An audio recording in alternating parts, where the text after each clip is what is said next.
So welcome to the another episode of the front page vocab. और आज मैं आपको बताने जा रहा हूँ दो न्यूज़ के बारे में। First one is about the second UK lockdown and the other one is about the centre's farm policy, जिसके बारे में आजकल बहुत ज़्यादा चर्चा हो रही है। ठीक है, so starting with the UK lockdown first. It is about the corona virus. ठीक है, कोरोना वायरस जो है वो यूके में फिर से अपने पैर जो है वो पसार रहा है। उनके जो नंबर ऑफ हॉस्पिटल एडमिशन्स हैं, या हम कह लीजिए कि कोविड-19 के पेशेंट्स जो हैं वो हर एक हफ्ते में डबल हो रही हैं। ठीक है, the United kingdom has reported the fifth largest number of deaths from covid in the world after the US, Brazil, India and Mexico, according to the data collected by Johns Hopkins University of Medicine. ठीक है, so next is the whole article. Britain's health minister said on the Friday that the novel coronavirus was accelerating. Accelerating का मतलब होता है increase होना। ठीक है, एक तो वो भी steep वाला। एक तो होता है कि सिंपली कोई चीज़ इंक्रीज कर रही है, एक होती है बहुत तेज़ी से इंक्रीज कर रही है। सो जो सेकंड वन है, that is where we use accelerating. ठीक है, with hospital admissions doubling every night 8 days. ठीक है, हर 8 दिन में हॉस्पिटल एडमिशन जो हैं वो डबल हो रहे हैं। बट रिफ्यूज टू से if another national lockdown would be impose next month. लेकिन उन्होंने रिफ्यूज़ कर दिया, मतलब मना कर दिया कहने से कि कोई ऐसा अगला नेशनल लॉकडाउन अगले मंथ को इम्पोज किया जाएगा। इम्पोज मतलब लागू किया जाएगा। The UK has reported the fifth largest number of death from covid in the world. और आगे आप जैसे पढ़ ही सकते, कोई इतना इम्पोर्टेंट वर्ड नहीं है। Next is asked repeatedly by Sky News about the prospect of a national lockdown next month. Prospect होता है कि चांसेस क्या हैं। ठीक है, कि लॉकडाउन होने के, सेकंड नेशनल लॉकडाउन होने के चांसेस क्या हैं। Health secretary Matt Hancock said that a lockdown was a last resort, मतलब आखिरी रास्ता है। आखिरी रास्ते को हम इंग्लिश में बोलेंगे last resort. But the government would do whatever it takes to tackle the virus. Tackle होता है सामना करना। ठीक है, the number of people in hospital is doubling every 8 days or so. We will do what it takes.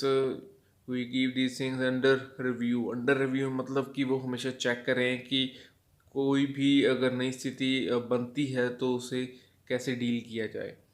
Asking about second lockdown, he said, I can't give you that answer now. मतलब possibility है, लेकिन वो बताना नहीं चाहते, लोगों को डराना नहीं चाहते। कोविड-19 cases started to rise again, मतलब इंक्रीज होना शुरू हो गई। In Britain in September between 3000 and 4000 positive tests recorded daily in the last week. This is still some way behind France which is seeing, मतलब जहाँ पर भी केसेस आ रहे हैं more than 10,000 new cases a day. France में 10,000 cases हर दिन आ रहे हैं। ठीक है, on Thursday, Britain recorded 21 deaths from the disease, taking the total under government's accounting method to 41,705। Accounting मतलब मेथड मतलब गिनने का तरीका। ठीक है, गवर्नमेंट की जो गिनती है वो 41,000 के करीब गई। ई स्टैटिस्टिक्स मतलब जो मेन नंबर है on the prevalence of the virus are due later on Friday. Related to, prevalence मतलब related to the situation of the virus, और ड्यू मतलब अभी भी पेंडिंग है, लेटर ऑन फ्राइडे, फ्राइडे तक। More than 10 million people in the United Kingdom are already in local lockdown, मतलब वहाँ पर छोटे लेवल के ऊपर लॉकडाउन किया गया, जैसे कंटेनमेंट जोन्स बनाए गए हैं। And the London Evening Standard said figure due for release on Friday will show up a sharp rise, मतलब एकदम तेजी से इंक्रीज होना in COVID cases in London, putting Britain's capital at risk of restrictions, मतलब कि कोई काम ना करने देना on socializing over the next 2 weeks। और इस तरह से वो जो रेस्ट्रिक्शंस हैं वो लगाई गई हैं एक दूसरे से मिलने में। सोशलाइजिंग मतलब एक दूसरे से मिलना फिजिकली। इस केस में prime minister Boris Johnson was criticised by opposition politicians for his initial response to the outbreak and the government has struggle to ensure sufficient testing in recent week. तो जो PM है Boris Johnson, उन्हें criticise किया गया था। ठीक है, और कौन कर रहा था? Opposition politicians. ठीक है, और वो क्यों किया गया?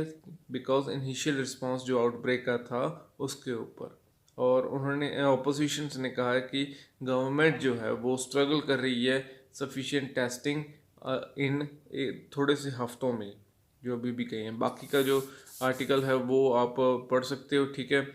उसका जो लिंक है वो मैं नीचे दे रहा हूँ। कोई भी अगर और कोई वर्ड हो आपको नहीं समझ आया हो तो please comment on this video. Now is the second news. Center's farm policy huge blow to states' right and federalism, said by Chidambaram. So mister Chidambaram कह रहे हैं कि सेंटर की जो फार्म पॉलिसी है वो एक ह्यूज ब्लो है स्टेट्स के राइट का। मतलब स्टेट के पास जो भी राइट्स हैं किसी भी चीज़ को लेकर, उनके ऊपर बहुत बड़ा वार है, हमला है। एंड फेडरलिज्म के ऊपर भी। Federalism is a type of government जो कि इंडिया में आप देख सकते हो। Senior Congress leader and former Union Minister P. Chidambaram Friday said the farmer protest मतलब कि जो धरना प्रदर्शन फार्मर्स कर रहे हैं, and the passage of two contentious farm legislation in the लोक सभा। कंटेंशियस का मतलब होता है कंट्रोवर्शियल या फिर जिसमें डिस्प्यूट हो। Capture the distance between people and the government. Taking to Twitter, the former finance minister said the center's farm policy, which was drafted मतलब लिखा गया without consulting states के साथ बिना बात किए, was a huge blow dealt by the BJP government to states rights and federalism। वो एक बहुत बड़ा वार है, किसके द्वारा किया गया? बीजेपी द्वारा, डेल्ट बाय द बीजेपी। तो Lok Sabha Thursday passed the farmers produce trade, ये जो बिल थे उन्होंने गवर्नमेंट ने पास कर दिए हैं थ्रू अ वॉइस नोट के जरिए, ठीक है। Chidambaram said bills challenged the three pillars of India's food security system, the MSP, public procurement and the PDS. He said it was a grave flaw होता है बहुत बड़ा,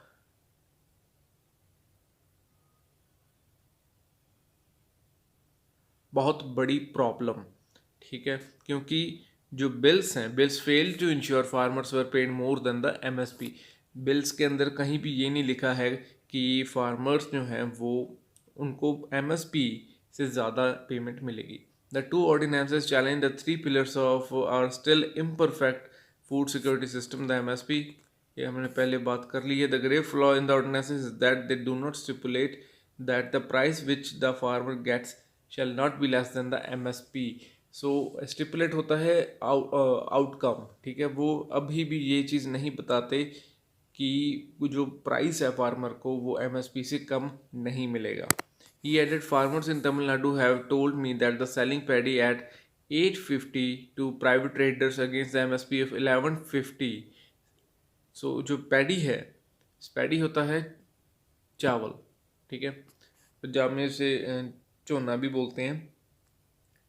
so next is agricultural minister Narendra Singh Tomar while moving the bills in the lower house Thursday said they were aimed at making farming profitable। Um मतलब उनका जो target है वो क्या है कि फार्मिंग को profitable banana. And clarified that these bills would not have any impact on the MSP mechanism।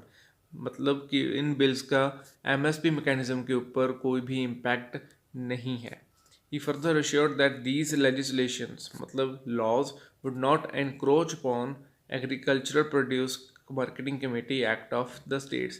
encroach मतलब कि उनके ऊपर किसी भी तरह हमला नहीं करेगा। सो बाकी का जो है आर्टिकल वो भी आप रीड कर सकते हो, थोड़ा सा ही है। सो इसका भी लिंक है आपको डिस्क्रिप्शन में मिल जाएगा। So please go and check that out. कोई भी वर्ड हो अगर आपको समझ ना आया हो so please comment on this video and I will immediately tell you back.